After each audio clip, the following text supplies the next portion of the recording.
everyone, this is Carly. I know we're all kind of sad because this competition has come to an end and it's time to submit our final videos.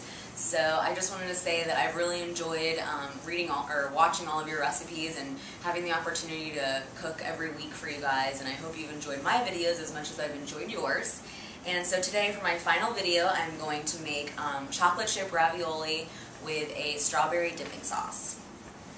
Okay, so the first thing we're going to do before we start on our ravioli is make our strawberry dipping sauce. So I have a saucepan over medium heat, and the first ingredient is going to be 1 cup of strawberries, fresh strawberries that I've hand mashed into this pulp consistency, if you can see. It's not exactly a liquid and it's not chunky, so you just want to take a fork and you're going to take the tops off the strawberries, core the middle out, chop them in half, and then throw them in a bowl and use your fork to mash them up against the side until you get this consistency. So like I said, this is 1 cup going into the saucepan.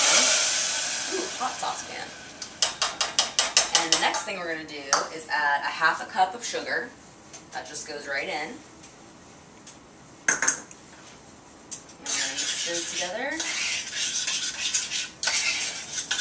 going to be so good. And then over here, I have 4½ teaspoons of cornstarch that I've dissolved in a 1/4 cup of water. So I'm just going to give this one more quick mix together because it's kind of separated. And it's really important that you do this step first before adding it to your pan because you want to dissolve. You don't want to get lumps in your sauce. So we're just going to add that right in.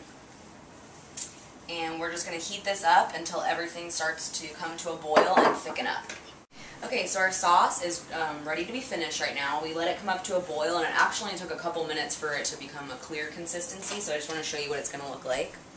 It's got that clear, all the sugar and the cornstarch is dissolved. So now for our finishing touches on the sauce, I'm going to add 1 tablespoon of butter and just throw that right in while it's still warm so it'll melt. And then we're also going to add 1/2 teaspoon of lemon zest. So I just took my grater and grated the lemon peel. You want to make sure that you don't get the white part in because that has a bitter taste. You want to just get the nice yellow on the top. And then I'm also going to take 1/2 lemon and just squeeze that right into the sauce. Being careful not to let any seeds go in. So that looks about right. That's probably about 2 teaspoons of lemon juice. So I'm going to mix that all together and then your sauce is finished. Okay, so now it's time to start making our filling for our ravioli. So I have my mixer here. You could definitely do this by hand, but I like any excuse to use my new mixer. So I have right here 8 ounces of softened Philadelphia cream cheese. That just goes right in. And next I have 1/2 cup of powdered sugar. That's to sweeten up our cream cheese. So I'm going to add that in. And I have 1/2 teaspoon of cinnamon. And then I'm going to add a teaspoon of vanilla extract. Just get this in here. There we go. And I'm going to blend this all together. Okay, so our filling is all blended together. So our last ingredient going into our filling is going to be 1/2 cup of chocolate chips. I'm using milk chocolate just because that's what I love, but if you prefer dark chocolate, or you could even use semi-sweet chocolate chips, whatever you like will taste awesome in this. So I'm using 1/2 cup of milk chocolate chips, and that's going right in. And I'm just going to use, I'm just going to mix them together by hand. And when I'm finished, this is what your filling should look like. Got that nice brown color from the vanilla and the cinnamon, and this looks perfect. So now we're ready to start assembling our ravioli. Okay, so it's time to start assembling our ravioli. So I have our filling standing by for me, and over here I have some wonton wrappers. Now if you've never heard of them, they're kind of little pasta squares, and you can find them in the refrigerated section of your produce section. That's where I found mine, at least. It took me a while, but I finally found them. So I have them set up right here, and I'm going to take a spoonful of the filling. And it's very important not to get too much filling because it'll cause the ravioli to explode and you'll have a big mess, and that won't be good. So I'm just going to take the filling and place it in the center of my wonton wrapper, just like that. And then we have an egg wash right here, which is just 1 beaten egg. And I'm a starving college student, so I actually don't have a brush to brush the edges like a professional would, so I'm just going to use my finger if that's okay with everyone.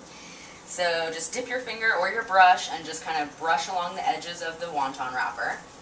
And the reason we're doing this is it's going to act as a glue to hold our second wonton wrapper on top. So I have the edges nice and painted, And I'm going to take our second wonton wrapper and just lay it right over the filling.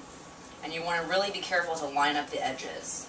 And also use your fingers to press out the air that's surrounding the filling, because if you don't, your wonton's going to kind of puff up and it's not going to look as pretty as you want.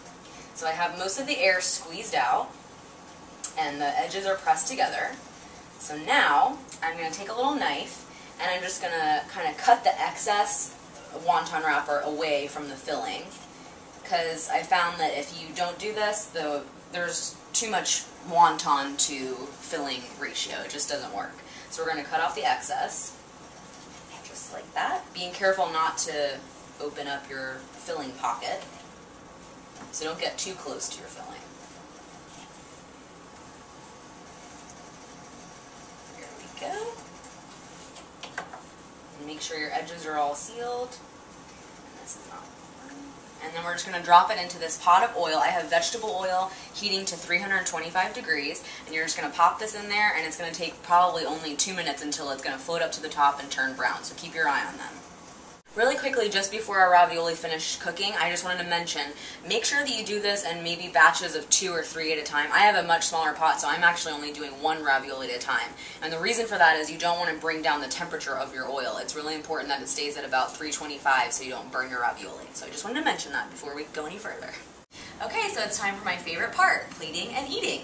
Our ravioli came out of the oil and I let them drain off on some paper towels on a baking sheet. And after they cooled, I have 3 set up right here on a nice little serving plate. And this is really embarrassing, but as I previously mentioned, I am a starving college student. Not really starving so much, but you know, you get the picture. Pretty much my kitchen utensils are limited. So I want to make this look really pretty, but I don't have a strainer or a sifter to put powdered sugar on the plate. So I'm going to use my spaghetti colander to sprinkle powdered sugar on my plate. But you know what? My friends will never know, so just bear with me here. So I'm just going to dust a little bit of this powdered sugar right over my ravioli. There we go.